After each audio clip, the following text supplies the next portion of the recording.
Olá, sejam todas e todos muito bem-vindos a mais um Papo de Bancário. Hoje é dia 24 de maio, 18 horas. Estamos nós aqui de novo para discutirmos, para conversarmos, para debatermos a situação da classe trabalhadora no país, a situação do nosso país e trazer mais informações e conhecimento para todos os bancários e para todo mundo que está aqui conosco compartilhando nesse momento. Tudo bem, Jacéia? Tudo bem, André? Tudo bem? Eu vi que já temos vários colegas aqui nos assistindo, né? Vários amigos. Eu tenho falado, quando me perguntam se está tudo bem, eu disse, dentro da pandemia a gente está muito bem, né? Estamos nos alimentando, estamos em casa, estamos trabalhando, né? Então a gente tá bem, mas com uma saudade danada de poder fazer uma aglomeração, né, André?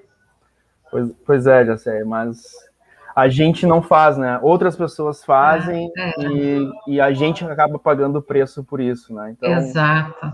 Queria dar as boas-vindas aqui ao Celso Leite, primeiro a chegar no nosso Papo de Bancário, ao Carlos Renato, Rosecler, Daniel Mendes, Rodrigo, Eliana, seja todo mundo bem-vindo. O que a gente tem para hoje, Jacéia? Hoje a gente tem uma conversa super especial, continuando a nossa temática, né, que é a violência organizacional, para a gente entender como é que funcionam esses mecanismos de violência dentro dos ambientes de trabalho.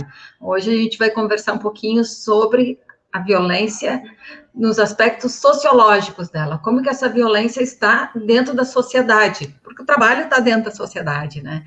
Então a gente vai contar com a participação do Vinícius Halber, que é sociólogo, é professor da Universidade de Passo Fundo, e depois eu dou mais uns detalhes de quem é o Vinícius.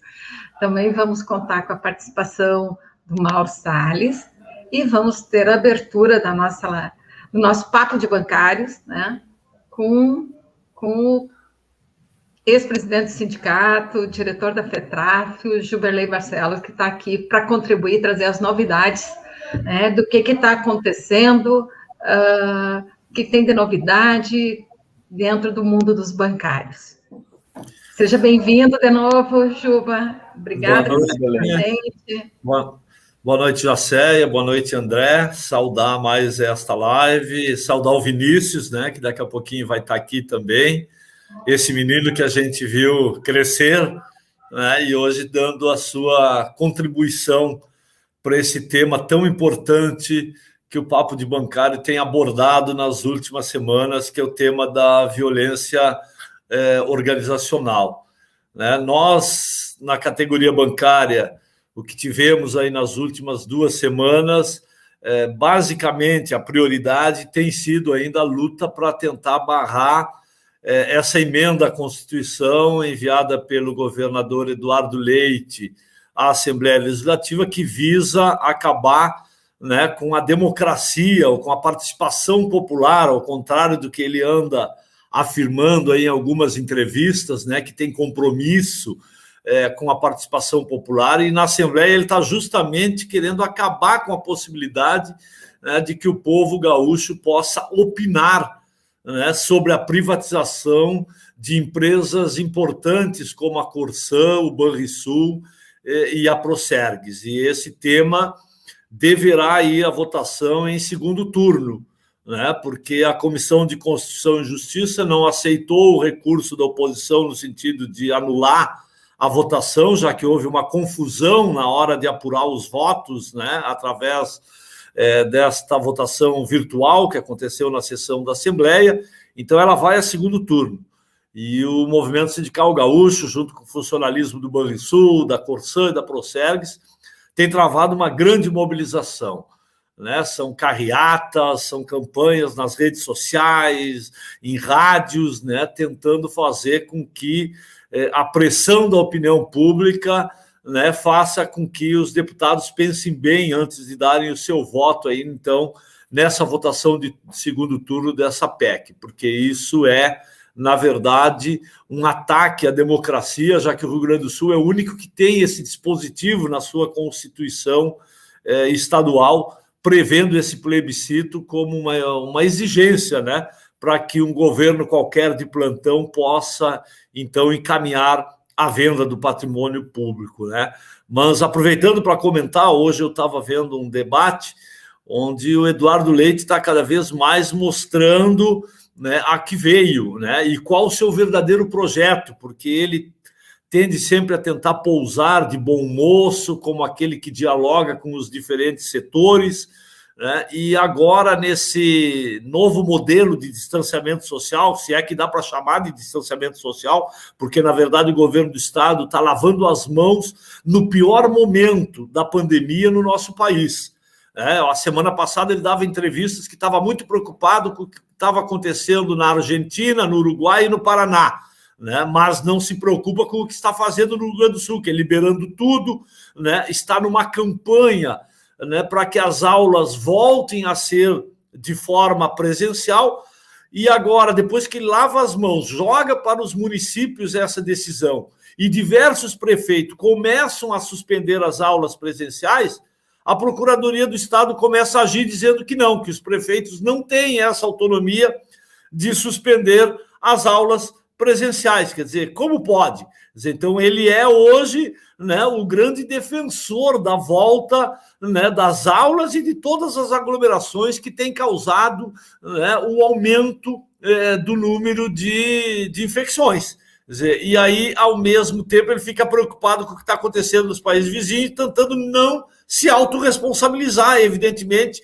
porque se vier uma terceira onda e com a força que a ciência está apontando, ele tem responsabilidade, e muita responsabilidade nisso, né?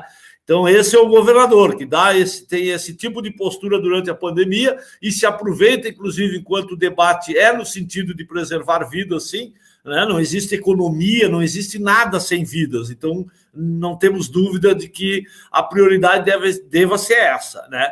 E a pandemia continua correndo solta no país, né, com o coronavírus continua com o seu grande aliado, que é o presidente da República, Jair Bolsonaro, né? Hoje nós deveremos estar ultrapassando o número de 450 mil mortes no país por conta, né, da Covid-19, sem falar aquilo que não é notificado, as subnotificações, e a gente sabe que esse número é muito alto, né? Morre muita gente de síndrome respiratória aguda, né? Porque não foi testado, porque se for testado, certamente uma grande parte disso tem na sua origem também a Covid-19. Né? E o presidente, que não toma nenhuma iniciativa no sentido de tentar frear esse número de infecções, né, continua, né, promovendo aglomerações, como fez ontem no estado do Rio de Janeiro, né, com um passeio de motocicleta, ato público, todo mundo sem máscara, né, e aglomerados. Quer dizer, é um genocídio que está se cometendo no país e que a gente tem que cada vez mais lutar no sentido de preservar as nossas vidas. Quem puder tem que ficar em casa, tem que se cuidar, né, porque isso é parte, né, inclusive desse debate que a gente vem fazendo aqui no Papo Bancário sobre a violência organizacional, e hoje abordando, né, esse viés aí dos aspectos mais sociológicos, né, e que a gente já tem, inclusive, comentado aqui, de que talvez a maior causa, né,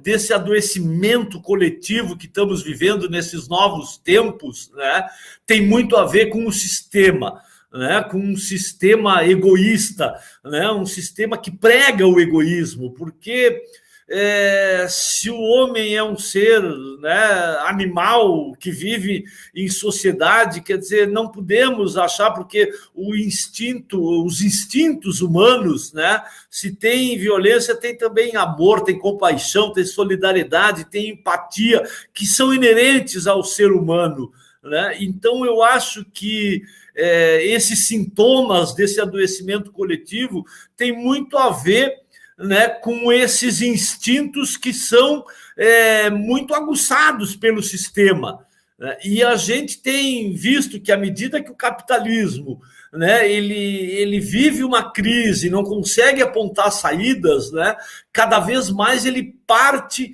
né, para essa saída individualista, que é isso: quem quiser o seu lugar ao sol, olhe para o seu umbigo, esqueça dos demais, né, como se fosse possível alguém viver sozinho, quer dizer, então isso é uma ideologia, e é uma ideologia patronal que é pregada, inclusive, no local de trabalho, né? A gente, quando vai conversar com os bancários sobre a história dos nossos direitos, como foram conquistados, né? Gerações que muitos deram a vida, como no enfrentamento da ditadura militar, para manter conquistas e direitos, né?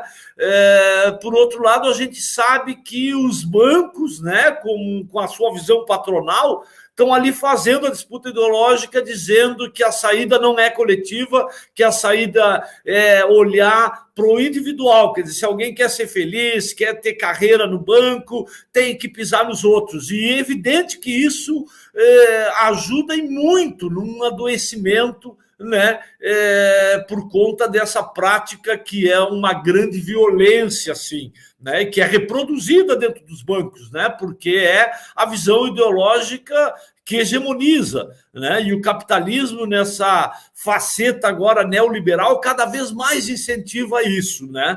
Então é muito bom a gente poder estar abordando esse tema aqui, dando essa contribuição para que as consciências coletivas despertem de que a gente só vai ter um mundo mais feliz, uma sociedade onde todos nos sintamos incluídos, né, e abraçados, né, se a gente pensar justamente ao contrário, né, se a gente pensar que a gente só consegue avançar, a gente só consegue conquistar se agir coletivamente, né, com todos, pensando em todos tendo essa empatia de se colocar, né, no lugar de cada um. Então, eu acho que esses painéis hoje, tanto do Vinícius como do nosso companheiro Mauro Salles, eu acho que tende a dar uma grande contribuição. Então, quero desejar um bom papo de bancário do dia de hoje e dar essa, né, contribuição nesses comentários iniciais aqui que eu tenho feito. E obrigado mais uma vez,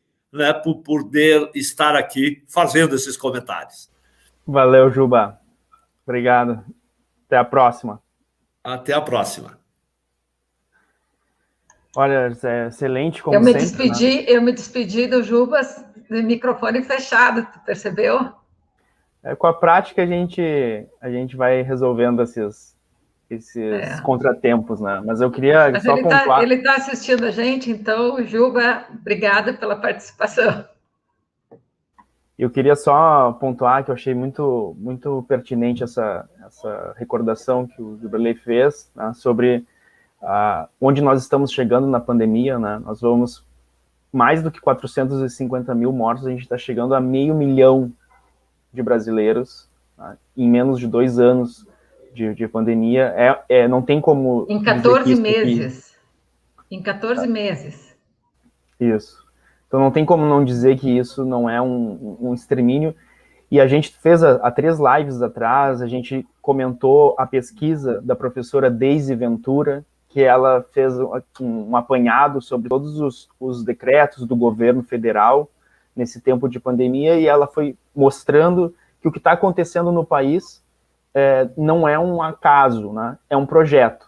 E ontem, com essa lembrança que o Juberley fez sobre o que aconteceu no Rio de Janeiro, a gente fica evidente, né? É um projeto, é uma obstinação de contaminar o maior número de brasileiros da maneira mais rápida possível, porque enquanto a gente estiver aqui discutindo a pandemia, discutindo os mortos, a gente não está discutindo a destruição do nosso país, né?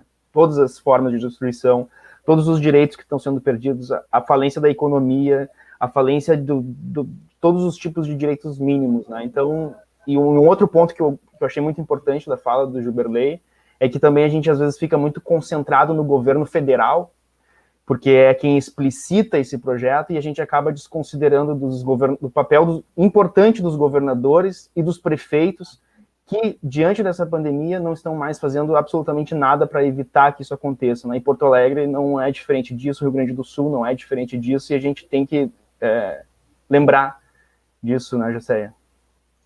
É uma triste realidade que a gente está vivendo, né? Às vezes parece uma coisa muito surreal, né?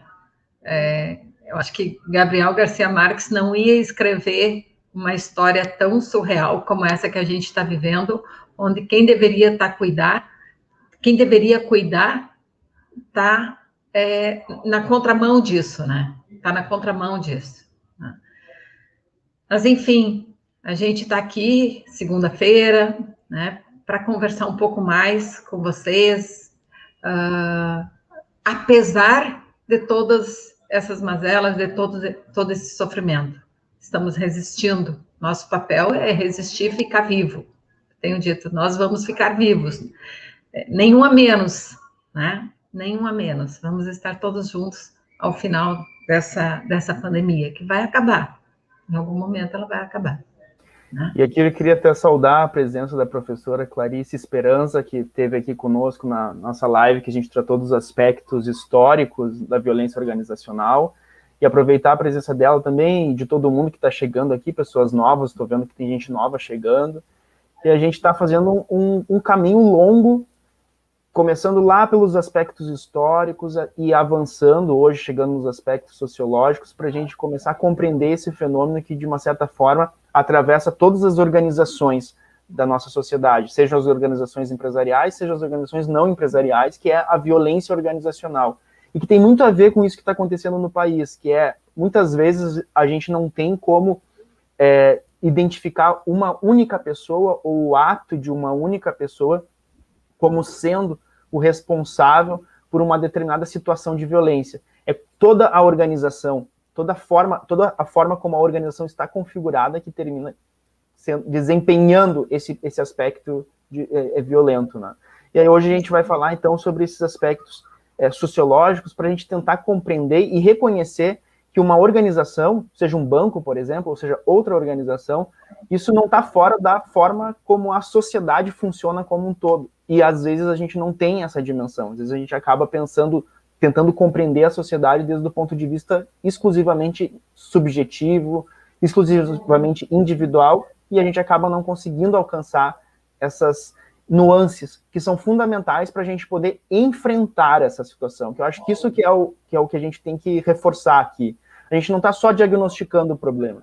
A gente quer, o nosso objetivo com os papos de bancário e com todas as ações que a gente está fazendo, tomando a frente no Departamento de Saúde, a gente quer, de fato, fazer o diagnóstico correto do problema, fazer o diagnóstico correto da situação, mas isso para que a gente possa ter formas eficazes, eficientes de enfrentar isso, né?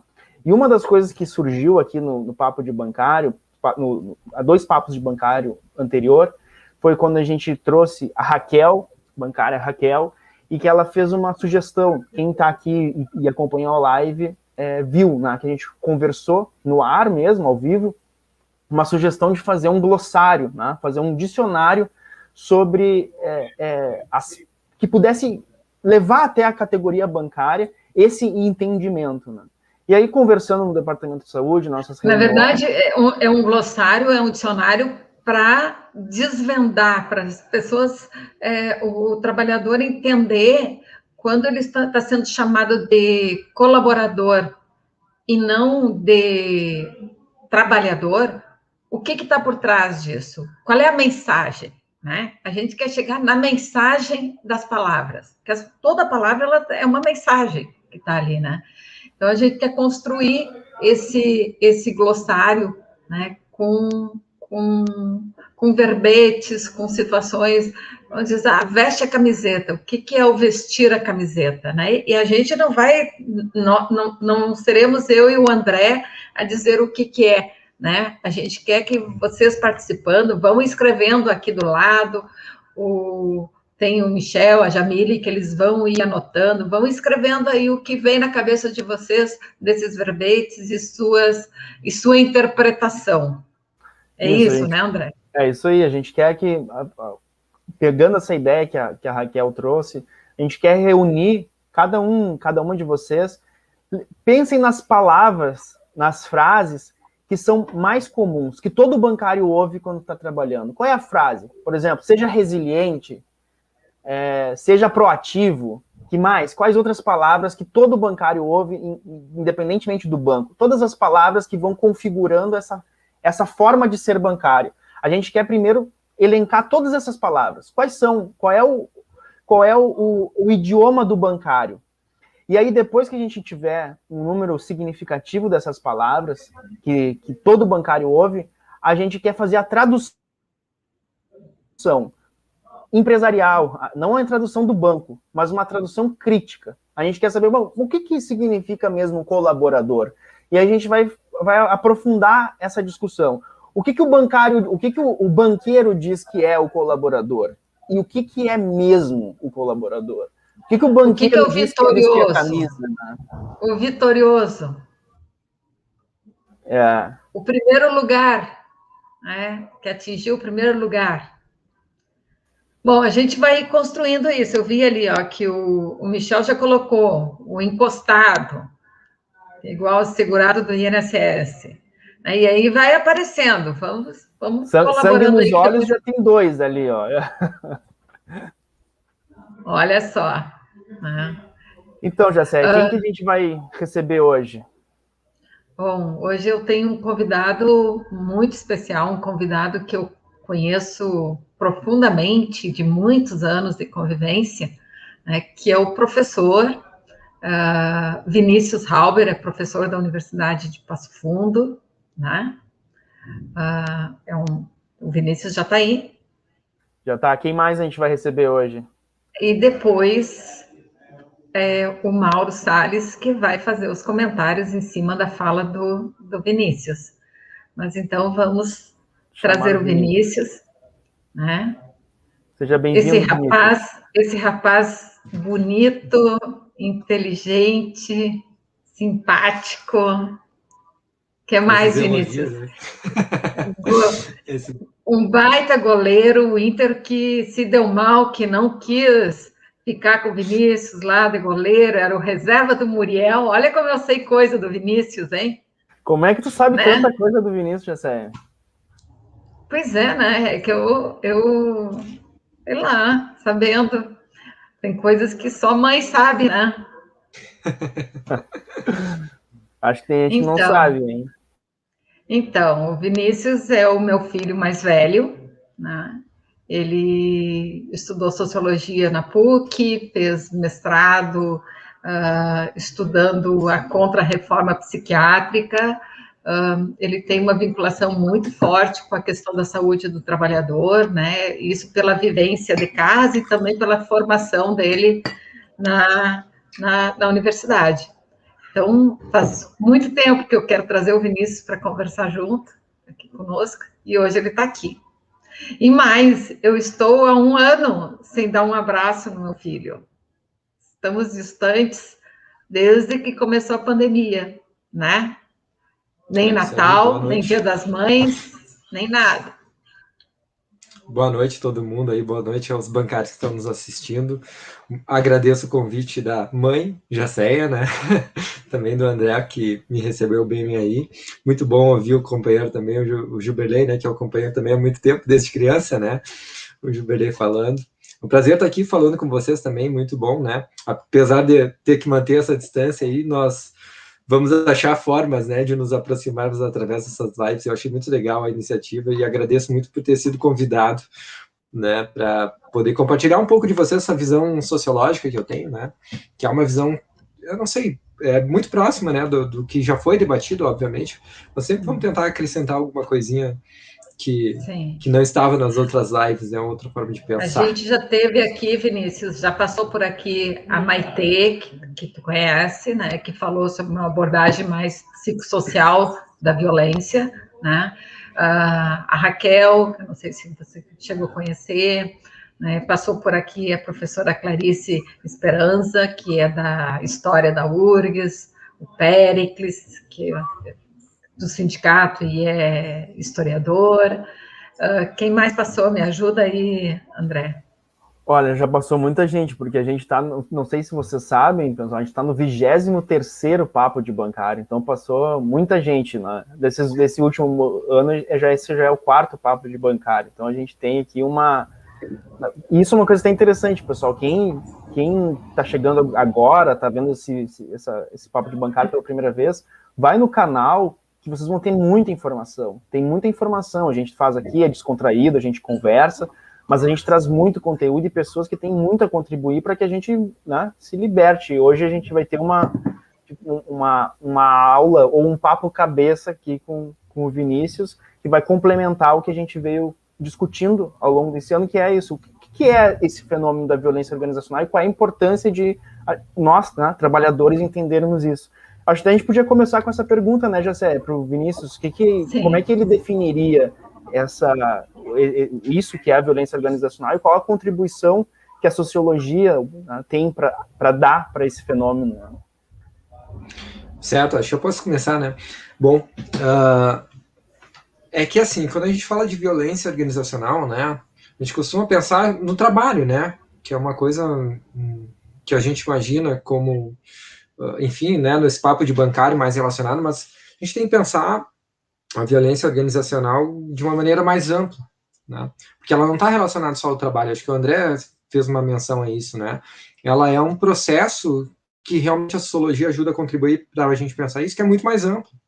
Porque a violência organizacional, ela está presente, por exemplo, dentro da escola, ela está presente e nas diversas dimensões. Claro que o trabalho tem um elemento fundamental, né? Porque a gente passa 8 horas e 48 minutos por dia, né? 6 vezes por semana dentro do trabalho. Então, a gente sente muito dentro do trabalho. Mas não é só o trabalho, né, que é o único elemento dessa violência organizacional. E a violência organizacional, ela é uma forma de violência que ela geralmente, ela tem como característica ela ser baseada em estruturas burocráticas, né? Então ela acaba fugindo, de certa forma, justamente ao que o André tinha mencionado antes, a uma figura central, uma pessoa específica que seja a responsável pela violência, né? Às vezes tu troca aquela pessoa e a violência continua, né? Aquela pessoa que supostamente seria a causa da violência, porque a violência ela está dentro da estrutura organizacional, né? E isso tem a ver, está muito relacionado com o fato de que a gente vive num mundo, né, capitalista e tal, e que a gente costuma pensar muito o capitalismo com o livre mercado, né? Essa é a nossa ideia de capitalismo, livre mercado e não sei o quê. Só que o modelo do capitalismo que a gente tem dentro das organizações, que a gente está inserido dia a dia, é um modelo muito mais parecido com o modelo do exército, das prisões, do que do mercado, né? Ou seja, se tu for olhar a organização de uma empresa, de qualquer empresa, pode ser de um banco hoje em dia, ela tem uma estrutura hierárquica piramidal, né? Que é uma estrutura baseada no modelo do exército, né? De um capitalismo alemão que vai surgir na Alemanha, né? Após a unificação alemã, lá do Otto von Bismarck, que era um general e que vai organizar uma sociedade bem estruturada, hierarquicamente, baseado no modelo do exército, que vai ser justamente o que vai conseguir, de certa forma, manter toda essa estrutura do capitalismo, né? Porque tu não tá obedecendo lá o patrão X, o gerente X lá, tu tá obedecendo uma regra, né? E quando tu obedece uma regra, a regra é impessoal, né? A regra não tem um nome. Se o gerente vai vir um outro, tu tá obedecendo o cargo, tu não tá obedecendo aquela pessoa. Por isso que a violência organizacional ela é tão poderosa, né? Porque ela tem essa característica de ser anônima. E ela não está presente só no trabalho. A gente se acostuma com ela desde a escola, né? A escola, a gente obedece ao professor. Saiu o professor, veio outro, a gente obedece o professor, obedece ao diretor, obedece às regras da escola, né? As regras institucionais. E dentro do trabalho é a mesma coisa, né? A gente é treinado a vida toda para isso. Uma criança, quando entra dentro da escola, não sei se tem alguém assistindo essa live que já deu aula para crianças, né? Eu sei que a Jacéia já trabalhou com jovens, né? Na época dela de educadora. As primeiras coisas que tu tem que ensinar para uma criançada que chega dentro da escola, lá nas primeiras séries, nas séries iniciais, é a sentar dentro de uma cadeira, né? A ficar quieto, né? A levantar a mão para ir no banheiro, né? E essas pequenas formas sutis de ir moldando a nossa subjetividade e a nossa visão sobre o mundo, nosso corpo, inclusive, para se adaptar a essa máquina, né? Que é o trabalho, né? Que é o que realmente importa, né? Que a gente possa estar lá prontos para ser produtivos e que a gente possa, de certa forma, naturalizar, inclusive, as formas de violência que estão presentes dentro das organizações. Porque as organizações, elas acabam gerando violência. Porque elas são aquilo, né? Regras escritas que todo mundo tem que obedecer. E nós, como seres humanos, temos as nossas características particulares, as nossas subjetividades, a gente não se enquadra tão facilmente assim dentro dessas regras sem sofrer, né? Sem sofrer uma forma de violência, enfim, né? Vocês entendem bem com relação a isso, né? Eu não quero ficar só falando aqui, por isso não, eu vou mas dar eu umas achei bem pausas para legal deixar isso vocês que tu falou. perguntarem. Eu achei bem legal isso que tu falou, Vinicinho, a diferença entre a realidade e o discurso, né? Porque é bem interessante. O discurso é que o capitalismo ele é o paraíso da liberdade, né? Mas se tu analisar objetivamente, concretamente, como que esse capitalismo ele é materializado pelas organizações que dão carne para esse sistema, dentro dessa organização tu vai ver uma hierarquia militar ou até mesmo uma estrutura feudal, né? Em que as pessoas que estão ali, elas são servas, né? Que é o que a gente vê hoje, por exemplo, nessa questão do próprio Uber, né? Vou te dizer, os servos, pelo menos eles não eram descartáveis, né? Tu não podia simplesmente jogar um servo fora. O servo, ele servia nem ao patrão, ele servia à terra, né? Ele, vou te dizer que ele tinha, se a gente for pensar, não condições melhores de vida, obviamente, do que a gente tem no capitalismo, porque nós temos liberdade, né? Ou uma suposta liberdade. Mas o servo, pelo menos, ele não podia ser descartado, como um trabalhador pode ser descartado a qualquer hora, né? E até mesmo o que vocês vinham falando antes, né? Aquela coisa do colaborador dentro da empresa, ao invés do termo trabalhador, né? Esses termos, eles são modos de mascarar esse caráter autoritário que tem essas instituições, né? Porque isso é histórico, né? Eu acho que talvez vocês já tenham ouvido falar disso, né? Mas está na história das fábricas, das empresas, que elas surgiram a partir de workhouses, que eles chamam, né, na Inglaterra, que eram as casas de trabalho forçado. A partir daí que foram se organizando as primeiras empresas, né? Óbvio que tem lá todo um sistema de guildas, mas esse trabalho que a gente está pensando, que está organizado atualmente, ele está muito relacionado a essas casas de trabalho forçado, que eram prisões, na verdade, que as pessoas eram submetidas a trabalhar nisso, né? E tem esse caráter muito forte, assim, da violência dentro do trabalho hoje, por mais que se procure mascarar. Vocês devem ter ouvido, né, dentro dos bancos, o pessoal da saúde com certeza ouve, cada vez mais essas expressões militares associadas ao trabalho, né? Aquela coisa meio tropa de elite, né? De temos que competir, que dar o sangue, né? Que fazer, né? Chamar o outro lá para isso aqui é uma guerra, né? Para vender e tal. Quer dizer, isso mostra justamente, não mostra, né? Isso explicita todo o caráter que na hora de tentar motivar, de certa forma motivar, né, na hora de fazer os trabalhadores serem produtivos, de mostrar para eles que, olha, isso aqui não é brincadeira, isso aqui não é liberdade, isso aqui é uma guerra, né? Nós estamos aqui numa organização que tem essa origem autoritária, né? Alguém falou ali escravidão, né? Vou te dizer, o escravo pelo menos tinha um valor, né? Fixo, assim, tu não podia se livrar do escravo porque tu tinha investido no escravo um pouco, né? O trabalhador dinheiro, moderno... Não estou dizendo que é melhor que a escravidão, não, estou brincando, né? O próprio Marx reconhecia que ele era melhor o sistema capitalismo do que isso, né? Mas é complicado, né, gente? Verdade. O Vinícius está falando aqui, eu fico viajando, pensando sempre nas histórias que nesses 26, 27 anos que eu estou no sindicato, e fico lembrando que ele diz assim, né? O Vinícius fala, não tem mais uma pessoa que é o vilão, né? Até porque se tiver um chefe lá que se excede e a gente fizer uma pressão, se for banco privado, a pessoa perde o emprego, mas vai vir um outro e vai fazer a mesma coisa, né? Por quê? Porque a engrenagem toda, né, é violenta. É um sistema violento, né? É o que coloca... É um sistema que é anti-humano, né? Anti-humano. Tem aqui uma frase, José, que eu acho que é bem isso que tu está dizendo, que o Michel coloca, né?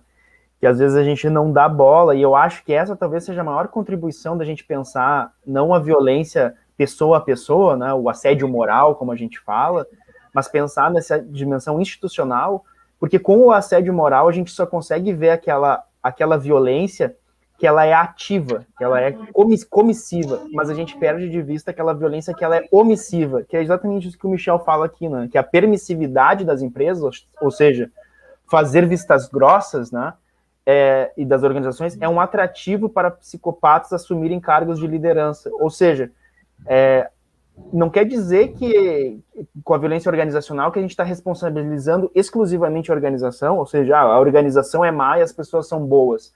Não, não é isso. Mas essa forma como a organização está organizada, ela é responsável, sim, pelas pessoas que ela coloca ali dentro. Então, às vezes, uma pessoa com um perfil psicopata, como colocou o Michel aqui, talvez essa seja o melhor gestor. E a empresa, por ter um bom gestor, faz vistas grossas para isso. Eu acho que... Como é que a sociologia aborda isso, Vinícius? Essa dimensão da violência por omissão das organizações? Aí que tá, né? Esse termo psicopata é meio complicado, né? Porque clinicamente tem toda uma discussão e tal. Mas tem uma coisa dentro das organizações que fazem os psicopatas se dar bem, porque geralmente eles trabalham dentro das regras do jogo. Dentro das regras do jogo é possível ser psicopata, né? Porque essas regras às vezes são muito difusas, assim, do que pode ser feito, o que pode não ser feito. Entre aquilo que é dito para fazer e o modo como deve ser feito, tem um caminho muito longo, né?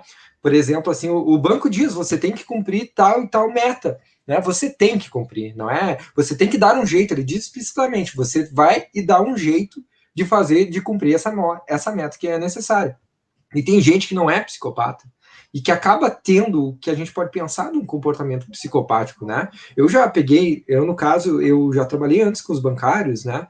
Participei com a Maitê, ajudei a Maitê a fazer a questão do censo, pelo menos na questão dos questionários e tal. Eu tive a oportunidade de visitar muitos sindicatos, né?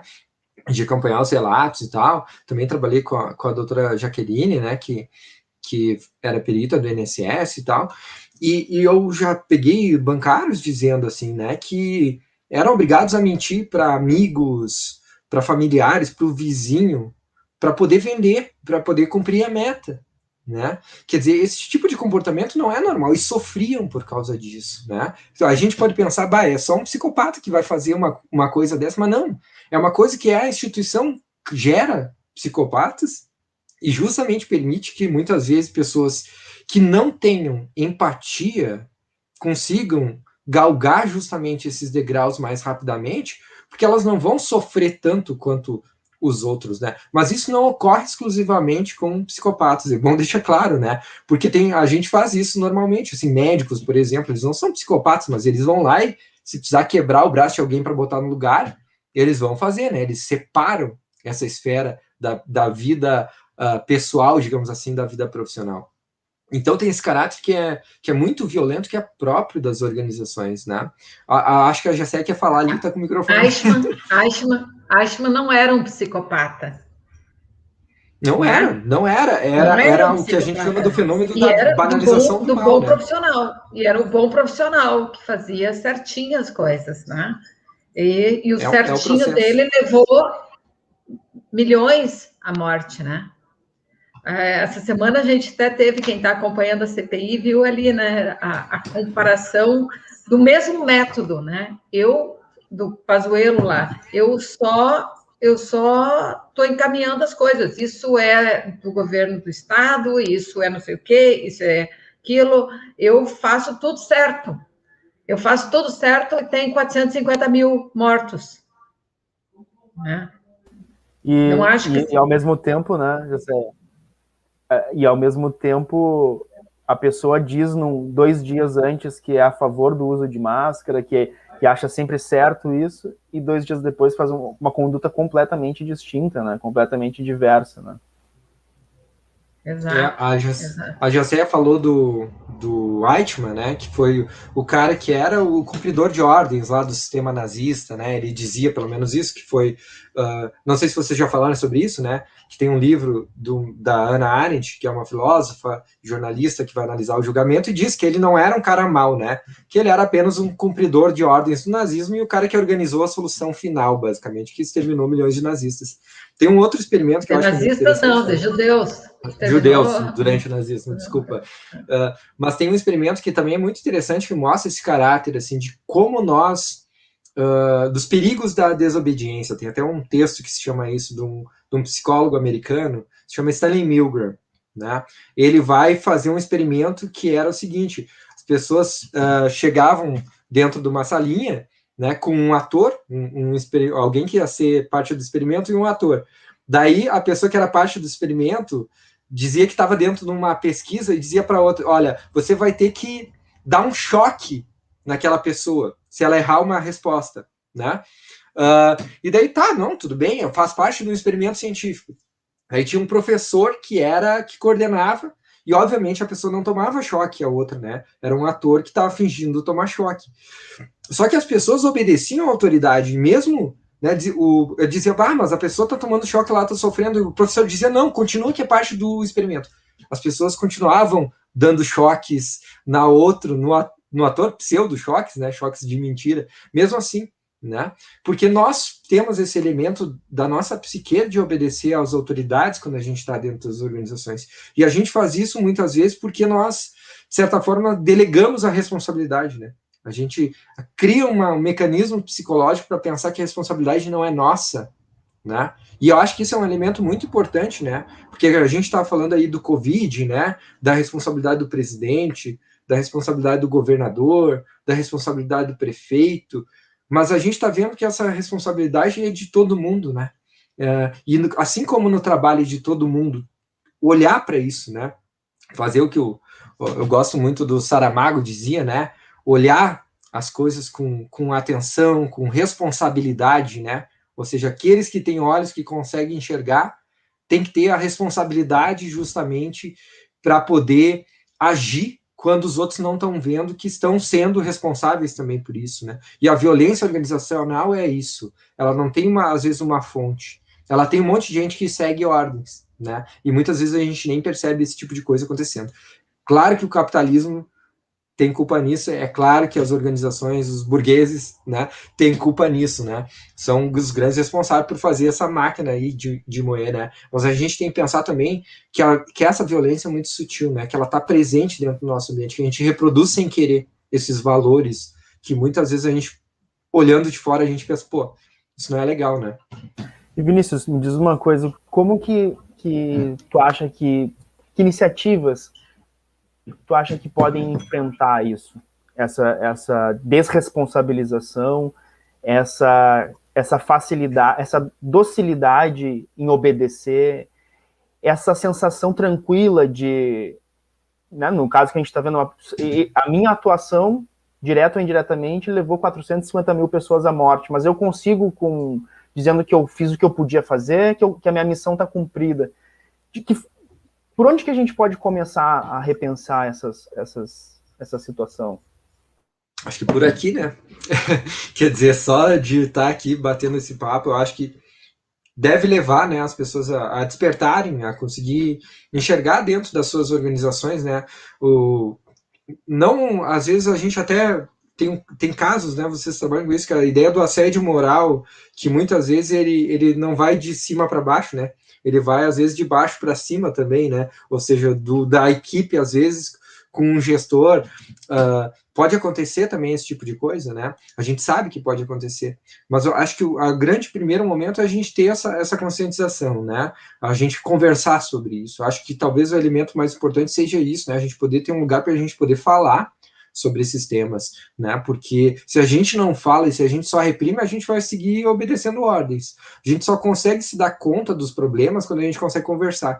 Infelizmente, as organizações não estão organizadas para ouvir os trabalhadores, né? Para ouvir, além daquela caixinha de sugestões ali, que é alguma coisa que seja mais produtiva, mas para falar dos problemas mesmo das organizações, né? Outras formas que a gente pode fazer, obviamente, né?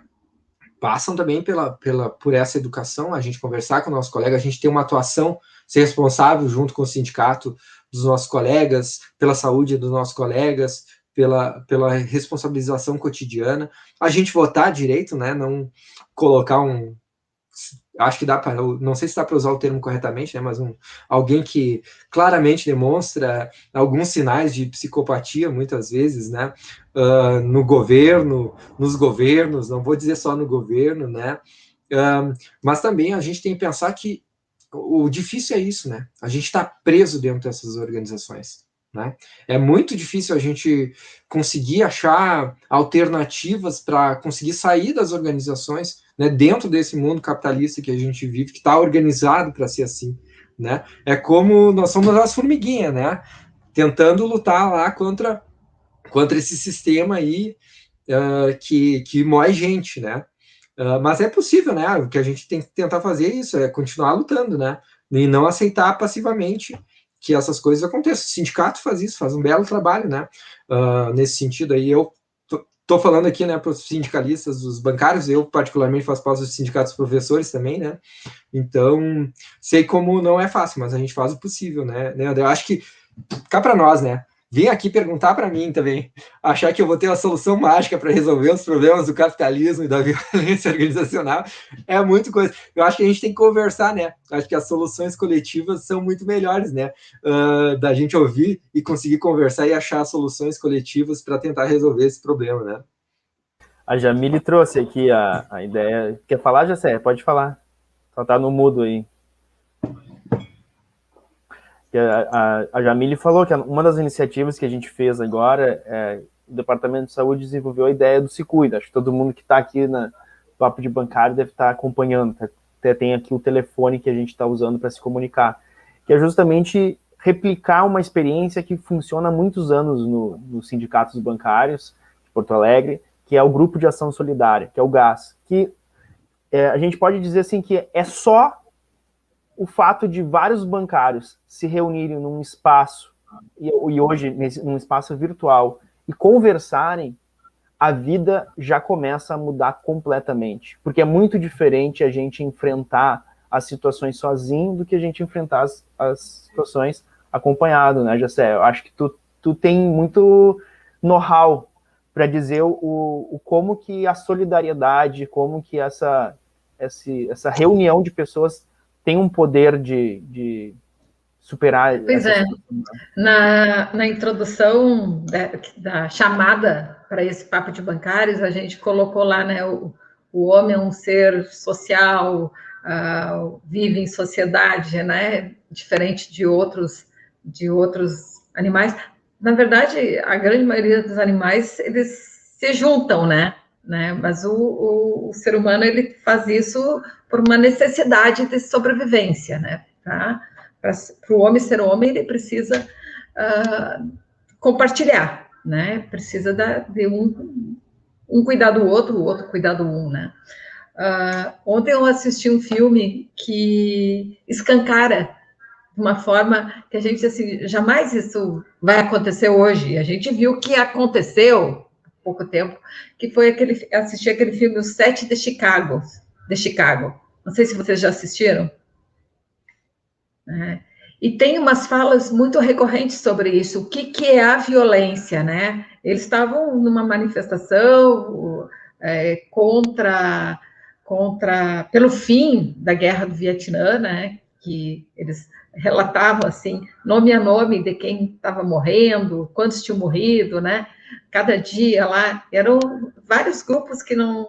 Eu não vou dar muitos spoilers do filme, porque eu acho que é um filme que vale a dica, tá, Rodrigo? Se está nos assistindo aí, fica a dica da semana, que é um filme muito legal e que retrata, escancara, né, que há uma violência muito forte na nossa sociedade, que é para aniquilar ideias.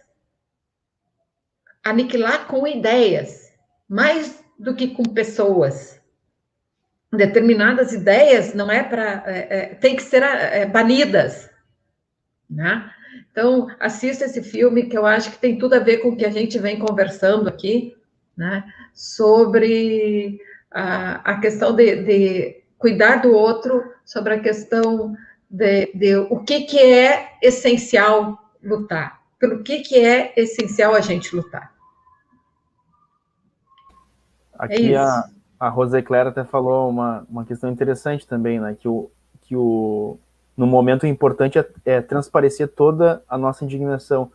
Porque, de fato, às vezes a gente está rodeado por situações que a gente naturaliza elas, né? E eu acho que essa naturalização tem muito a ver com isso que tu falou, José, que é algumas ideias estão se perdendo, né? As ideias, elas podem até ser a prova de balas, mas elas não são necessariamente imortais.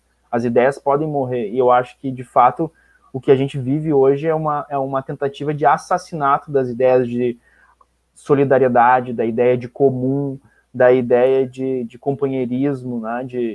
Enfim, de valores. São valores de uma sociedade que eles não dão em árvore, né? Eles não nasceram com a terra, eles são criados. E assim como eles nascem e como eles podem crescer, eles também podem morrer. Eu acho que isso é uma questão interessante, né, Vinícius? Que acho que sociologicamente a gente pode compreender como que se dá esse nascimento, esse crescimento e essa morte de determinadas ideias, né? Alguém falou ali sobre, né? Tu salientou ali o comentário do mostrar estar indignado, né? Que é uma coisa que muitas vezes é transparecer nossa indignação, né? Porque é muito o controle que se tem sobre as mentes passa primeiro por um controle sobre os corpos, né? Isso o famoso Foucault já dizia, né? E é muito isso, né? Nós não podemos nem demonstrar que nós estamos indignados com determinada situação, porque as ideias surgem daí, né? Quando tu vê aquele colega incomodado e tu se identifica com ele, né? Que tu consegue daí, vamos conversar, né? E a partir daí começa a surgir ideias, né? Ideias que são perigosas, né? Das pessoas não estarem satisfeitas com as coisas como elas estão ou questionarem, coisa assim. Mas é fundamental, né? A gente está em espaços que a gente possa não só se reunir, né? Mas trocar ideias, justamente, né? Não achar que essas ideias vão vir miraculosamente, como muitas vezes se acha, né? Do sindicato tem que resolver o nosso problema, do professor que vai vir, vai falar e vai resolver, trazer a solução mágica para nós, né? Porque essas soluções, a gente tem que pensar no potencial todo da categoria bancária, né? Quanto de potencial que tem nessa categoria a gente vê dentro do sindicato, né? Para pensar soluções, para conseguir se organizar com os seus colegas, para conseguir, pelo menos, né? Se a gente não pode mudar completamente o sistema, que a gente consiga, pelo menos, tornar o sistema menos alienante, né? Um sistema que seja mais saudável para a gente poder existir, para a gente poder viver, né? Porque a gente sabe o poder que tem essa organização, né, dos trabalhadores, quando eles se organizam, quando eles se reconhecem enquanto si. Não é à toa que eles querem minar isso, né? Porque eles minam os nossos corpos justamente para minar as nossas ideias, né? De liberdade, né? De poder tomar um café de vez em quando no trabalho, né? Sem o patrão ficar olhando lá e dizer, bato, tá tomando cafezinho demais aí, né? Tá indo no banheiro demais, né? Coisas que a gente ouve, né? Infelizmente, que são muito fortes, né? E que acabam fazendo com que a gente fique retraído mesmo, sem conseguir falar sobre os nossos problemas, né? Sobre a questão de liberdade, de felicidade, enfim, como é que se faz isso hoje? Como é que um trabalhador tem isso, né? Porque isso são conceitos tão voláteis hoje, né? Eu estou lendo aqui, tentando ler um livrinho, Sociedade do Cansaço, do Byung-Chul Han, sei lá se é assim que fala. Mas tem um pedaço que eu me detive aqui lendo, que ele dizendo que hoje um entregador, um Uber, ao mesmo tempo que ele tem a sensação, a pseudo-sensação de liberdade, eu sou livre, eu faço o meu tempo. Só que para ele fazer o tempo dele e ganhar o salário dele, ele é completamente escravizado. Ele não tem liberdade nenhuma. Ele não tem liberdade, ele tem controle o tempo inteiro. E há uma falsa sensação de que ele é livre, que ele é um empreendedor, né? Essas coisas que eu acho que a gente tem que ir aos poucos, fazendo com que as pessoas se apropriem, desperte para isso, toma a pílula lá do Matrix, né? Vamos sair dessa Matrix, vamos buscar um mundo melhor, né?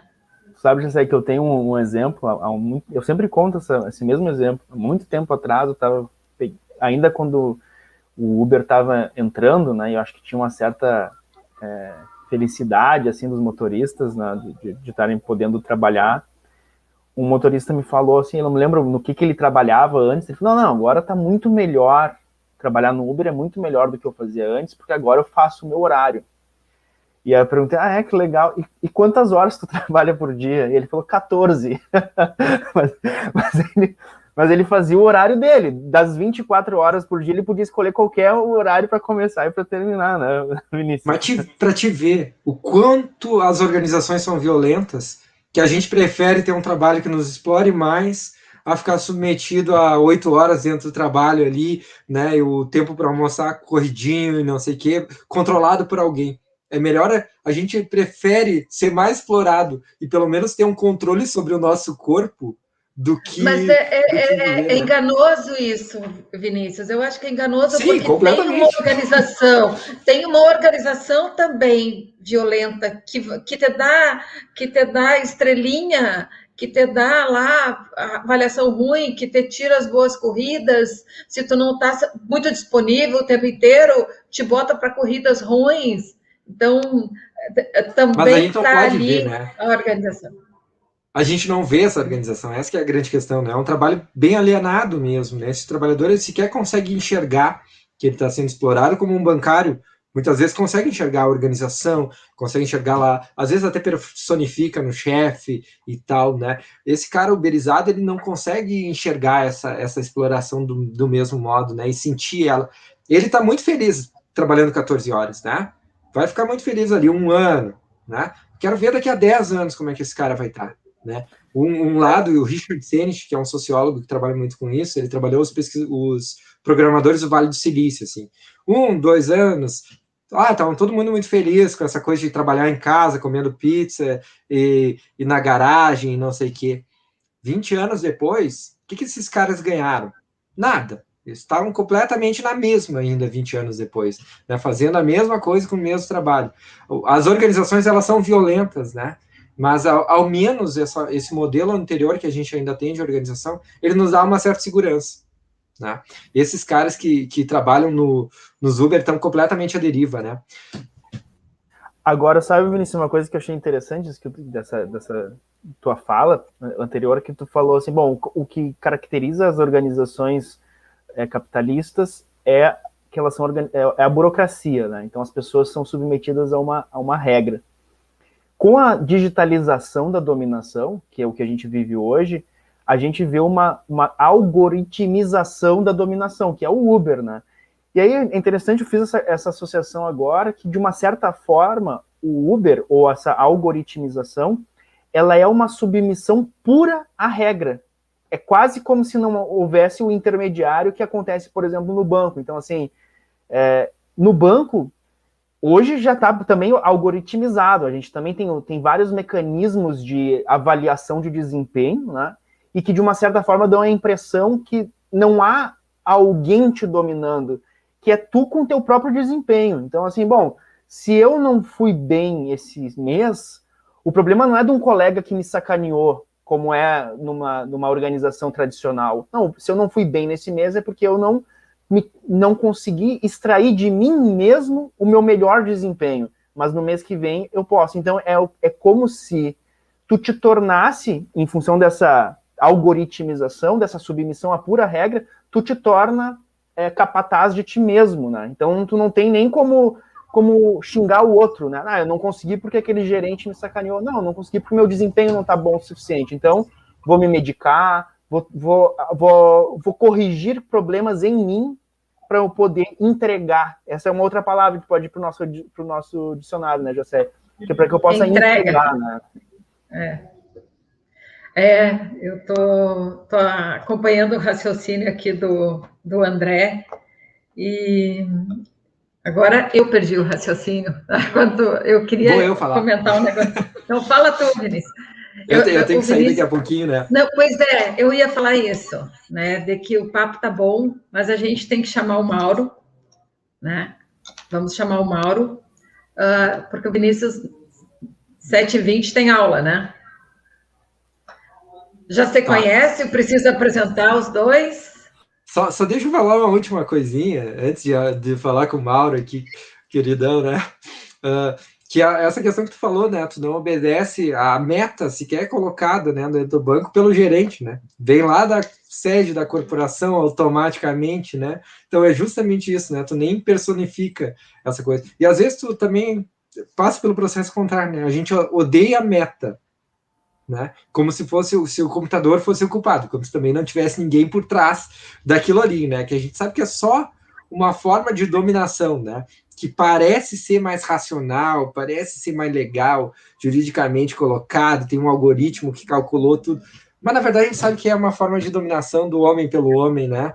Que esse tipo de coisa acontece, e muitas vezes do homem pela máquina, mas a máquina criada pelo homem, né? O homem se submete à sua própria criação, né? Aquele dilema marxista, e eu acho que o Mauro agora vai conseguir dar continuidade aí, porque de Marx ele entende, né? Para quem eu estava falando uns negócios meio weberiano aqui, o Marx é a área do Mauro, né? Que eu conheço muito bem. E aí, Mauro, tudo bem? Eu tenho que me despedir aqui, então, tá. Mas Mauro, pena não poder conversar mais contigo, Mauro, também participar do. Pois é, tchê. Não, me pegaram no Valeu, Vinícius. Obrigado. Não, mas é uma pena que eu queria. Eu vim preparado para debater contigo aí. É como naquele tempo que a gente tomava uns vinhos e ficava. Na cozinha, né? Eu tô com saudade dessa aglomeração da cozinha aqui em casa, e com um vinhozinho e ficar conversando, e quando vê meia-noite a gente continua na conversa, né? Imagina se a gente conseguisse traduzir todas essas conversas em material, livro, revista, ia ser muito legal. Mas boa noite, gente. Valeu pelo convite aí de todo mundo. Mauro, boa sorte aí. Depois eu acompanho as tuas falas aí no YouTube, então. Até mais. Valeu, boa aula, meu filho. Tchau, obrigado, te cuida, tá? Tchau. Então, sobrou para ti agora fazer os comentários sobre a fala do Vinícius, né? Que a gente viajou bastante, né? Saímos da organização, do modelo militar das organizações para modelo nenhum, mas extremamente violento também. Bem, boa noite a todos os que nos assistem, né? Bem, como eu disse, eu estava no banco de reservas, estou sempre preparado para contribuir, né? Mas eu até tinha expectativa de até questionar o professor aí, né? Porque eu não. Mas eu vejo assim, ele falou que o meu negócio é Marx, mas vou começar com uma frase do Rousseau. Diz assim que é bom tu fazer uma frase, citar alguém, um grande pensador no comecinho, para mostrar, pô, esse cara sabe tudo. Mas não gera falsa expectativa. Né? Que o homem nasce livre, o Rousseau dizia, mas por toda parte vive acorrentado. Né? Que eu acho que expressa um pouco isso, né? Essa falsa impressão de liberdade, né? Que o sistema, o capitalismo é violento por natureza, né? Em si, mesmo que não queira.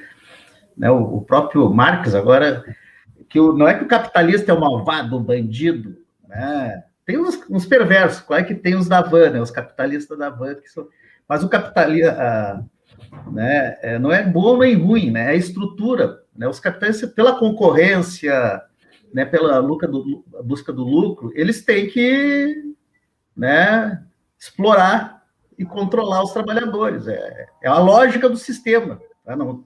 Não é uma questão moral, assim, vamos matar os capitalistas que está tudo resolvido. Não. É a lógica do sistema, né? Então, o problema é esse, né? Nós passamos do chicote, né, no tempo do cronômetro, né, controlando lá os tempos dos trabalhadores, e hoje estamos na inteligência artificial, então é um ciclo que é o mesmo, é um sistema que consegue se recriar e sofisticar suas formas de exploração, né? Emancipou, como disse o Marx, emancipou o corpo das correntes porque acorrentou o coração e as mentes, né? Então, boa frase, hein? Então, agora, qual é o dilema? Que eu não tenho resposta, mas que eu acho que de todos nós, né? Como é que o capitalismo, né, um sistema perverso como esse, desigual, é só andar pelas ruas com mendigos, pessoas passando fome, um sistema desses, que gera sofrimento total, como é que ele dominou e continua dominando, né, com essa tamanha desigualdade do mundo? Eu acho que é um grande dilema, né? E como os trabalhadores se submetem a isso, né, se deixam dominar, a tal da solidão voluntária, e muitas vezes achando bacana, é por aí mesmo. Né? Então, é essa complexidade que eu fico, que é o grande nó, né? A capacidade de justificar essa violência. Daí fala, usa a coerção e o consenso. Né? Eu estava falando das metas. As metas é legítimo o mecanismo que é utilizado pelo sistema, pelo capitalismo para ele continuar fazendo esse jogo aí de exploração. Usa o consenso, tento, né, convencer as pessoas que é isso, que não tem outra saída, que é por isso mesmo, que é bacana, que tu vai se dar bem se tu trabalhar, enfim, mas também a coerção, né? O sistema de metas é isso, né? Tem lá, ó, a cobrança, assédio moral, se tu vai para a rua, se tu não cumprir as metas, né? Tu não vai ganhar a remuneração variável se tu não cumprir as metas, mas ao mesmo tempo faz uma avaliação, tu vai ter um mérito, vai ser reconhecido. Então, eles usam esses dois instrumentos, né, ao mesmo tempo, uns mais, outros menos, né, para impor essa engrenagem. Não é só a organização, né? O Estado está a serviço disso, as instituições estão a serviço disso, né? Até os sindicatos, igrejas, né? Então, é uma engrenagem, né? Mauro, agora uma coisa que eu queria te colocar aqui, uma pergunta só, já te passo, já sei. Há um tempo atrás, aqui nessa conversa, o Michel colocou essa questão, e aí isso que tu falou, isso que tu começou falando do chicote pro coração e para as mentes, né? O trabalhador acaba se submetendo ao assédio moral, por exemplo, ou a essas violências, porque ele tem que se sustentar, tem que sustentar a família, tem que sobreviver. Me diz uma coisa, em relação à categoria bancária especificamente, que papel que a necessidade de sobrevivência desempenha nessa submissão, do teu ponto de vista? Que até que ponto é a sobrevivência que contribui para essa servidão e até que ponto são outras questões, que não é a sobrevivência, não é bem isso? Não, é óbvio que a questão da sobrevivência é um fator relevante, né? Mas só ela não resolver, a dominação não seria, eles não conseguiriam impor, só com a questão da necessidade né? Porque seria mais, se todo mundo se juntasse, todos os necessitados se juntassem, botava abaixo esse sistema. É que eles têm também uma forma de mostrar que esse é o único caminho, que isso é correto, que tu vai se dar bem, né? Eles tem um mecanismo... Sedução, né? Um mecanismo de sedução. De sedução também, mas é que tem uma engrenagem, eu insisto muito nesse termo, porque não é só a organização, né? Aí tu vai fazer uma greve, quebra, invade a empresa e tal. Então, o Estado está a serviço disso, né? A própria, tem os pensadores aí que fala da própria legalização dos sindicatos, a legalização da classe operária foi o fator que acaba legitimando esse sistema, porque o movimento sindical, quando começou, ele era extremamente combativo, né? Não tinha legislação trabalhista, não tinha sindicato, e enfrentavam, faziam greves no final do século passado, começo desse século. Aí começou a legalizar, o Getúlio Vargas, lá agora, sindicato vai ter imposto sindical, acomodou os sindicatos, entrou no sistema. Em forma genérica, né, pessoal? O nosso sindicato aqui de Porto Alegre é combativo, é das antigas, porreta, digamos assim, mas acabou acomodando, né? A gente vê a mídia, as comunicações de massa hoje também contribuem muito para essa confusão. Então, eu acho assim, como é que começou eu acho que a necessidade, né, pode derrubar, mas também une as pessoas, né? E essa engrenagem busca sempre dividir as pessoas, né? O próprio sindicato, como é que surgiu? Né? Com as caixas de ajuda mútua. O sindicato, os trabalhadores lá tinham que... Morria um trabalhador, não tinha nem dinheiro para fazer o enterro. tinha um acidente de trabalho, não tinha como se sustentar, então os trabalhadores se juntaram e criaram uma caixinha, né, de ajuda mútua lá, que quando um trabalhador precisasse, tinha uma caixinha. Isso virou sindicato, foi a origem do movimento sindical. Então, foi uma necessidade que juntou também, né, que unificou. Então, Mauro, eu queria que tu contasse para nós, é uma fala que tu é recorrente, é tua, que tu seguidamente diz assim, existem as leis, as garantias dos trabalhadores, tá? Mas dentro das empresas existem códigos não escritos e que é aquilo que vale. Que as empresas têm os seus códigos e que tu acaba se adaptando dentro daqueles códigos, daquelas rotinas, daqueles normativos, e que muitos nem escritos, né? Mas a conduta. Me lembro de tu contando a tua história do teu primeiro trabalho em banco no Bradesco, que tu teve que fazer uma declaração, né, de amor à pátria, não foi isso? Não, a sociedade, nós, bem ou mal, nós conseguimos conquistar vários avanços, né? O direito, a questão do racismo ser criminalizado, violência contra a mulher, né? A questão democrática, a liberdade, né? Temos inúmeras. Estou andando na rua, se alguém, um negro andando na rua chamar de racismo, ele pode chamar a polícia para mandar prender. Agora, tu entra, passa a porta do local de trabalho, tu não tem direito de greve, o racismo ali prolifera e não dá nada, sabe? O Código Civil das empresas, o Código Penal das empresas é diferente do Código Civil e Código Penal da sociedade, né? Então, é mais ou menos nisso, né? Então, agora, isso é legitimado, é normal, né? Eu acho que esse é o grande desafio que nós temos aliás, que a história do movimento dos trabalhadores, o movimento social, a história é a luta contra isso, né? Como dizem, para mudar essa situação definitivamente, tem que mudar o sistema. Sei lá qual é o sistema, mas esse sistema, essa engrenagem que gera isso. Falaram do Mengele, nós temos o nosso Mengele aqui, que é o Pazuello. Porra, pega o depoimento do Pazuello na CPI, foi isso, eu cumpri. Não, eu fiz, tá tudo certinho, né? Na verdade, ele cumpriu ordens, né? Não sei se é bom ou ruim, se ele é perverso ou não. Ele cumpriu ordens que provocou esse verdadeiro genocídio aí da pandemia. Então, essa burocracia, né, que essa engrenagem burocrática aqui do Estado que gera isso, né? E a sociedade não reage. Eu acho que esse é o grande... para mim, é um dilema, né? Como é que nessa pandemia, o que faz esse governante, o Bolsonaro, né, aglomerando, não querendo comprar vacina, fez de tudo para não ter vacina no país, enfim, e está aí governando e a pouca reação da sociedade.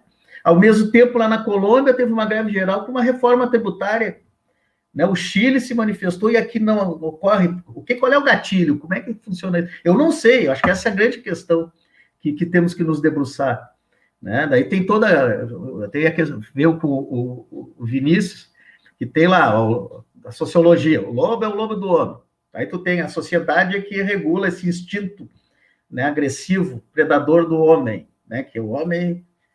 Né? Então, tem a sociedade, os contratos para regular isso, porque senão os homens iam se matar, não ia ter... A sociedade já terminava. Agora tem outra visão que o homem é bom por natureza. A sociedade é que estraga. Né? A sociedade né? Aí, agora, o Marx que diz que o homem é fruto da circunstância e não escolhe as circunstâncias né? As questões objetivas... né, que forma a mente, mas, ao mesmo tempo, as ações coletivas podem mudar essa realidade. Eu acho que esse é o grande desafio, né? Que a própria saúde, né, dos trabalhadores, a doença, é algo que também expressa, escancara um pouco essa exploração, essa violência, quando uma pessoa adoece, morre num acidente de trabalho, né? E ela também, acho que as experiências nossas, ela une, né? Ela também unifica. Mas esse é o grande dilema. O grupo de ação solidária ali é um exemplo. Tem pessoas... E a nossa categoria, digamos, tem pessoas individualistas em determinados momentos, outras vezes são extremamente solidárias, as pessoas são contraditórias. E como é que a gente canaliza? Não vai ser individualmente que nós vamos resolver o problema, nós tem que haver formas coletivas de canalizar um sentimento positivo, um sentimento solidário, um sentimento transformador. Esse é o grande desafio. Essa é que é a grande tensão na sociedade, enquanto essa estrutura dominante, ela busca nos dividir, estimular o individualismo, né? Mas ao mesmo tempo tem o espírito solidário, de sobrevivência, sei lá, o espírito do homem é bom por natureza. Então, essa tensão que eu acho que nós temos que trabalhar, né? Na nossa ação sindical, nos nossos debates, fazê-la aflorar, né? A Jacé gosta de contar história, ela sempre conta uma história, né? Eu tenho indivíduos que acham que são, né, o rei da cocada preta, são o senhor dos outros, mas não deixa de ser mais escravo que os outros, né? Aquela historinha do Mengele, que era o bancário, né, que para te ver, assediador, né, de graça, o apelido dele era Mengele. Deixa que eu conto essa, então. Tá, tu conta melhor que eu, mas o apelido dele era Mengele, você já imagina o que é a história, conta aí, José. 30% da agência, que ele era um alemão, origem alemã, né? E 30% da agência que ele era o responsável estava afastado, tinha voltado de afastamento, então era uma agência doente. E eu fui lá fazer na época o INSS fazia perícias no local de trabalho para ver nexo causal. Era aquela coisa bem ergonômica, assim, de quantos toques dá, quantas autenticações faz do caixa. Tem que ter tantas, acima de 220, menos que isso não tem nexo. E ele ficou o tempo inteiro, assim, eram duas bancárias, ele ficou o tempo inteiro do lado dizendo assim, elas têm pausa, elas saem para tomar cafezinho, elas têm almoço, então não tem nexo, elas não adianta aqui, não. E o perito foi na onda dele e negaram o nexo de um caso de LER com o trabalho de caixa bancário, no momento que caixa bancário, assim, tinha filas, né, isso anos 90. E eu, quando terminou a perícia, eu cheguei e disse para ele assim, tu vai me procurar no departamento de saúde. Tu fazer isso, tu vai adoecer e tu vai me procurar. Realmente, ele teve um surto, uma história bem triste, assim, e parou comigo lá, não demorou um ano, ele parou comigo lá e disse, era elas ou eu.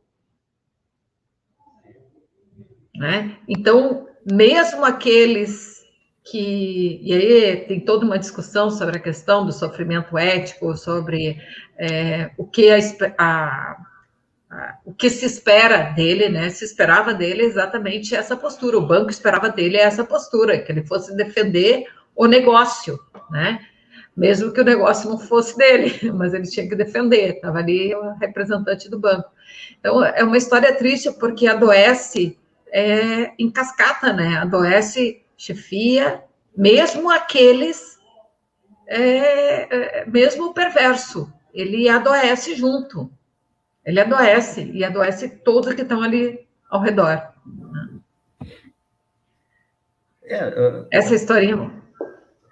essa história, então, essas contradições da vida aí, e muitos colegas, assim, eu tinha um colega que tinha um gerente lá perverso no tempo do Meridional, que era o Aragon, aí tinha as aragonetes, que ele dava puxa-saco do Aragon, dedurando e tal, vários eu vi já no gás, aparecendo ali, e elogiando o sindicato, adquirindo consciência, a partir do seu sofrimento, de conhecer a realidade objetivamente, se tornaram até militantes do sindicato, né? Que era antissindical, se tornando militante. Então, esse processo é que a história já mostrou que existe, né, quando se junta, quando a gente desenvolve uma consciência crítica, a possibilidade de transformação do mundo, né? Então, eu acho que esse é o grande desafio, né? Tem altos e baixos, tem momentos de mais lutas e mais organização e outros menos, né? Mas a vida, a história mostra que é possível mudar. Essa realidade não é uma realidade eterna e imutável. E aqui está tendo um debate interessante aqui que começou com a Priscila, que ela colocou essa depoimento, assim, né? Sem contar que os bancos fazem com que os bancários pensem que se eles não cumprirem as metas, eles não vão servir para mais nada, como se não houvesse mundo externo. E aí começou uma discussão aqui, né? E a Jamile fez uma resposta que os bancos fazem se pensar que só existe o banco, e se sairmos do banco não vamos ter o mínimo para sobreviver e outras questões, né?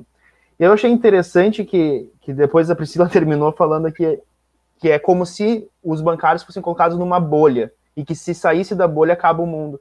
E eu acho que isso tem um grande, bem importante essa discussão que eles estão trazendo e com o que a gente conversou hoje, que talvez muito a gente fala da conscientização e a gente não dá o devido peso para esse termo, não. O que é conscientização? Não é só um termo abstrato. Acho que conscientização é justamente isso, furar essa bolha, compreender a situação em que a gente vive, compreender que aquilo e o modo como a gente vive hoje, ele não é um modo imperativo, que há outras formas de viver. Eu acho que talvez esteja por aqui o grande problema, né? É o tipo de ideias que estão circulando entre os bancários e que não são criticadas, que são aceitas assim de uma forma, né, acrítica, de uma forma naturalizada. Talvez fosse por aí nessa discussão. Não sei, Jessé, o que tu acha? Igor.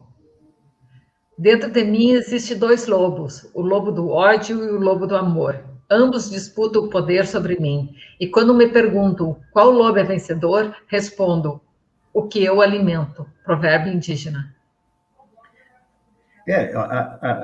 Isso aí eu acho que possa ser, nós precisamos expandir o domínio da escolha consciente da experiência, né, e reduzir o domínio da necessidade, né, porque eu trabalho muito, a necessidade acaba, né, sendo manipulada pelo capital, pelos setores dominantes. E é incrível isso, que as pessoas, essa questão consciente, as pessoas, como é que dá o tiro no pé, como chamam, né? Fazem coisas, defendem coisas que é contra eles mesmos.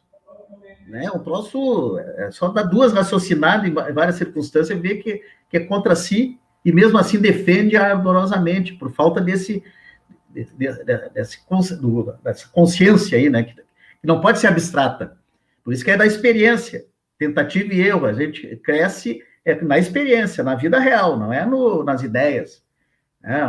Vou ficar lá, tomar um vinho e vou ficar refletindo. Não é. Tem que a vida real que nos impõe. Então, tem que ter construir experiências solidárias, transformadoras, né? Em outra lógica que a gente vai, né, ampliando as consciências.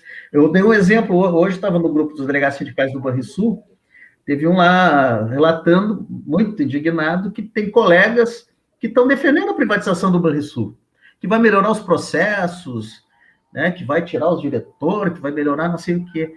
Sabe, eu tava do tiro do pé, porque vai tudo para a rua. Né? Não é nem pela necessidade, por isso que eu quero dizer assim, porra, se fosse pela necessidade, era só dar duas raciocinar, eu vou perder meu emprego. Todas as experiências mostraram isso. Privatização do Meridional, do Banespa, todas. Não sobrou ninguém. O tempo do Meridional, só tem ainda Meridional hoje quem conseguiu, né, alguma estabilidade no emprego, um período aí para poder continuar. Os Meridional são raros. Então, né, é tiro do pé. Então, como é que né, defende isso? É algo, né, meio insano até, contra a sua necessidade. Talvez, às vezes, tem que passar pela experiência ruim também para aprender. Né? Então, e como é que precisa ter uma síntese nisso, né? Deixa eu contribuir um pouquinho aqui. Quando a gente pensou em acolher o pessoal da privatização do Meridional, que estava adoecido, sofrendo, se deparou com uma situação muito pior do que imaginavam, né? Porque o Meridional, quando privatizou, em questão de um ano, ele reduziu 80% dos seus quadros. Né? Era muita demissão. Vocês não têm ideia o que é ter um auditório do sindicato cheio de pessoas aguardando para fazer a sua homologação. Era muito triste, era horrível. Né? E ali a gente pensou numa forma de acolher os adoecidos, na época, que foi o Grupo de Ação Solidária. E a gente tinha clareza, assim, que nós precisávamos de 3 pilares nisso, né? Nós precisávamos trabalhar a questão de resgate dos laços de solidariedade, deles se acharem iguais. Nós estamos todos no mesmo barco, nós somos trabalhadores ferrados, temos que estar junto. Laço... Amarrar de novo a questão da solidariedade. Segundo pilar, trabalhar a questão de consciência crítica. Como disse o Mauro, tinha a Ariguete, não sei como é que é, enfim, as moças lá que apoiavam, né, o gestor malvado. Então, nós temos que disputar essa consciência, né? Disputar que as pessoas olhem o trabalho de forma crítica. Isso não é aceitável. Isso tem que ser assim, mas que tenham crítica sobre, né? Então, disputar a consciência crítica e que a gente também levasse muita informação, né? Então, informação, consciência crítica, laços de solidariedade. Eu acho que esses pilares, assim, que a gente precisa tá sempre em mente, quem está no movimento sindical, nos movimentos sociais, ter esses pilares em mente, porque eu acho que é um método muito testado e aprovado de que dá certo, né? Falei demais. Não, é isso. Como é que é muito difícil resistir à ilusão do real, né? Muito difícil, porque até, às vezes, né, psicólogo, André, às vezes até com mecanismo de defesa, né? Tu precisa criar algumas ilusões aí para sobreviver, né? Não, de tão trágico que é a realidade mesmo, nua e crua, né? Enfim. E eu acho assim que tem muita que nessa discussão que a gente está surgindo aqui, né? Dessa questão da bolha, né? A gente é jogado num mundo que ele não é configurado para o trabalhador, né? Ele não é um mundo configurado para a dignidade. Quem tem poder de modelar o mundo são as pessoas que exploram, são as pessoas que hoje são os dominantes, né? E aí a gente nasce nesse mundo, a gente cresce nesse mundo, a gente se desenvolve nesse mundo, e a gente, cada passo que a gente dá, a gente vai assumindo que o passo anterior era certo. E aí, a partir de então, a gente não tem essa coragem de criticar, porque se a gente criticar, a gente coloca em questão a nossa própria história, né? E aí eu acho que essa que é a dificuldade de dar esse passo atrás e ver, bom, até aqui a gente foi enganado. Mas é difícil, teve até não sei se vocês assistiram a entrevista do Felipe Neto, né? Que ele falou assim, cara, é difícil assumir que tu é uma topeira, que tu foi uma topeira. É difícil tu assumir que tu pôde ter sido idiota, por exemplo. Não é fácil para alguém dizer, não, realmente, até ontem eu era um baita de um idiota. Não, tu não vai conseguir fazer isso, tu vai querer dizer não. E tu vai querer justificar de alguma forma, para te poder manter íntegra a quem tu é. E eu acho que nessa questão da exploração do trabalho, isso acontece do mesmo jeito. A pessoa dedicou, não foi um ano, não foi um mês, a pessoa às vezes dedicou 5, 10, 15, 20, 30 anos da sua vida e precisou abdicar de muitas coisas, estava que abdicando disso, ela encontraria o paraíso. E ela não encontrou o paraíso. Mas ela já ficou 30 anos naquilo, então parece ser mais fácil tu continuar no erro do que tu colocar tudo em questão, né? Então não é um processo tão fácil assim de, tem a informação, agora eu sei o que fazer. Não é por aí, né? Mauro, a gente está se alongando hoje aqui um pouquinho, porque a conversa está boa. Só faltou um vinhozinho junto, né, nesse frio, né, Mauro? Um papo do bancário. Faltou, mas a gente remenda isso daqui a pouquinho. Vai rolar mais ainda. Mas não sei se tu quer fazer alguma consideração final, assim, para a gente ir finalizando o papo de bancário dessa semana. Não, eu acho que é agradecer o convite e eu acho que esse tema é um tema permanente para a gente. Eu acho que a hora que é chave para qualquer ação transformadora entender esse mecanismo aí, principalmente como é que funciona como é que funcionam os indivíduos e individualmente e coletivamente, né, para transformar, porque os patrões eles estão fazendo isso, eles têm estruturas, né, usando a neurociência, a inteligência artificial para manipular as pessoas e os coletivos. Isso está acontecendo, né? Então, nós precisamos também ter essa capacidade de conhecer essa realidade, né, para poder achar saídas, né? O que é a saída? A saída é uma sociedade que mais digna, que tenha dignidade para as pessoas, né? Que as pessoas tenham, né, sejam felizes, né? Que não possa ser um querendo... Aliás, não é querer, um tendo que ferrar o outro para poder sobreviver. Isso não é uma vida digna, não. Então, esse é o nosso desafio permanente, né? E eu insisto, os patrões, eles são... não é só a forma como a gente produz, né?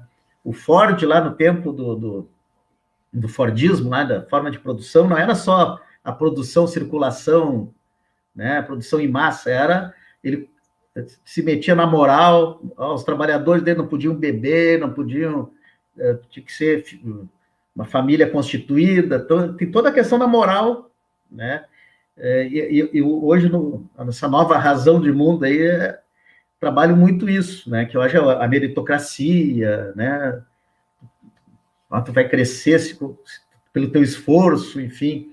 Então, nós temos que desconstituir esse discurso também, né?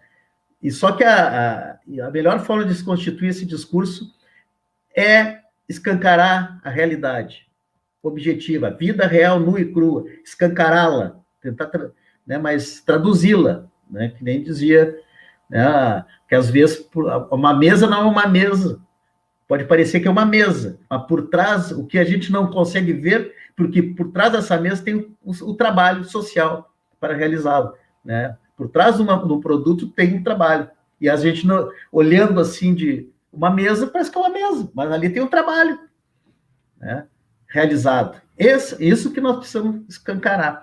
E para isso não podemos, acho que foi a Rose Claire que falou mais ou menos isso, se não me engano, nós não podemos perder a capacidade de nos indignar. Obrigado. Falando, Mauro, para terminar, tá todo mundo perguntando assim, repete a frase que tu começou, que ela foi bombástica. Qual delas? A frase do Marx, da exploração, que agora a exploração não é mais do chicote. Corações e mente lá. Não, tá. Emancipou o corpo das correntes, porque acorrentou o coração. Eu incluí a mente, sou eu, né? Mas a frase dele é: emancipou o corpo das correntes, porque acorrentou o coração. Mas ficou bem melhor, tu já tá. E as mentes. Evoluiu. Então, só vou ler para ti aqui uma última questão da querida Martinha, do Banespa, nossa conhecida, nossa amiga de muitos anos, né, Mauro? Que ela escreveu aqui, ó: conforme lives anteriores, o adoecimento mental passou a ser muito maior, e essa condição é acompanhada historicamente de muito preconceito. Como desatar esse nó? Isso é assunto para uma live inteira, não?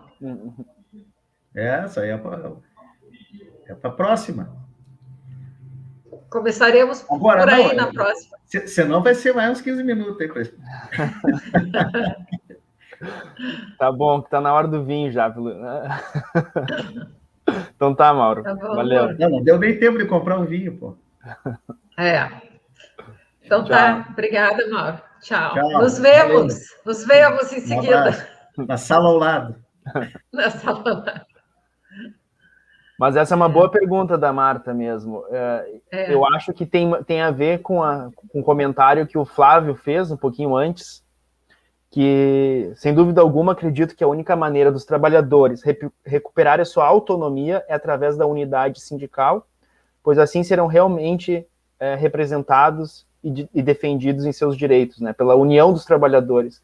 E eu acho que isso tem muito a ver com a questão do preconceito, né? Porque isso que a Beatriz fala do preconceito em relação ao adoecimento mental, o preconceito ele é uma forma de dominação que pode ser do adoecimento mental, mas pode ser o preconceito de quem não bate a meta, pode ser o preconceito de quem opta, por exemplo, por ter um modo de vida que não se dedica integralmente para o banco, pode ser enfim, vários tipos de preconceito são formas de conformar o trabalhador a um determinado modelo que só beneficia ao empregador e não ao empregado, não ao trabalhador.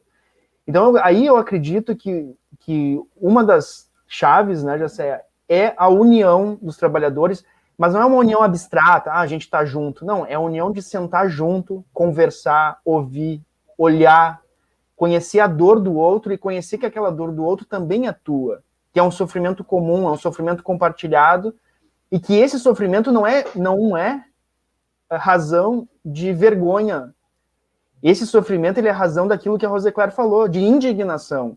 Se o meu sofrimento e o teu sofrimento é um sofrimento comum, e quem está nos fazendo sofrer não tem direito de fazer isso, não tem direito de nos impor esse sofrimento, a gente tem que revidar, não enquanto indivíduo, mas enquanto um coletivo submetido à indignidade desse sofrimento. Então, por isso eu acho que um passo que não é tão pequeno assim, é um grande passo, é, de fato, as reuniões do Grupo de Ação Solidária, pelo menos isso que está ao alcance nosso agora, do Departamento de Saúde, imediatamente, e com a pandemia a gente está fazendo esses encontros virtuais. Então, assim, quem quiser, entre em contato com nós, aqui a gente deixa o telefone do Se Cuida, eu quero participar da reunião. Se a pessoa está, enfim, em trânsito, em qualquer coisa, loga lá na reunião, se não pode falar, participa ouvindo, ouve os seus colegas, ouve o que está acontecendo, que eu acho que isso já é uma forma, né, Jacé? Já é uma forma de a gente começar, né? Exato. E olha, a gente tem muitas pessoas queridas aqui nos assistindo hoje, a Paulinha, a Priscila, a Rosiclér, o Michel, o Daniel, a Elani, a Elani deve estar junto com o Cardona lá assistindo, né? Rodrigo, muitas pessoas estão aqui, né? O Flavinho, e a gente agradece, né? Nesse dia frio, né? Já à noite agora, e estão aqui compartilhando com a gente. A Simone Rigotti, querida, aqui também, né? É muita gente querida junto. Isso aí. Isso aí. Acho que demos um recado importante, a gente vai avançando, cada live dessas a gente vai debulhando essa questão da violência, né? Que eu acho que se a gente está atingindo aqui 100 pessoas, são 100 pessoas que vão olhar diferente uma situação de violência e vão dizer, isso não pode ser assim, né? Então, é o que a gente está fazendo, né? Passando informação, trabalhando a questão da consciência, que tu saia desse mundo cor-de-rosa, desse mundo que não existe, né? Não é nem cor-de-rosa, diria, mas dessa matrix, né? E que a gente volte a ver. Eu acho muito legal quando vejo ali os colegas conversando, né? Batendo papo aqui, se reconhecendo como indivíduos do mesmo grupo, né? Indivíduos, mas do mesmo grupo. Saio bem satisfeita hoje. Excelente. Aliás, eu saio sempre bem satisfeita daqui. Mas toda vez é mais um pouquinho, né? Porque a gente está sempre acumulando e é muito bom contar com a participação de todo mundo. Daqui 2 semanas a gente tem um novo Papo de Bancário. Fiquem atentos, se inscrevam no canal, pessoal. Curtam essa live para a gente poder fazer chegar a mais bancários, a mais pessoas. Quem não está inscrito, se inscreve. Quem conhece um colega que talvez esteja lá isolado, com vergonha, que esteja dentro dessa bolha, dentro dessa matrix, que precisa ter alguma informação, precisa descobrir que isso não é natural, que as coisas não são assim, que as coisas podem ser diferentes, manda essa live, compartilha, convida para um café virtual que seja, conversa com essas pessoas, a gente precisa dialogar, a gente precisa reunir pessoas que tenham capacidade de pensar criticamente e fazer as coisas diferentes. É isso. É isso. Então, até a próxima. Acabamos o 23º Papo de Bancário. Em rumo a muitos outros. Rumo ao infinito e além. Então tá, pessoal. Beijo. Até a próxima. Participem do Tchau. GAS. Mandem mensagem que a gente se cuida e participem com a gente. Tchau. Tchau, tchau.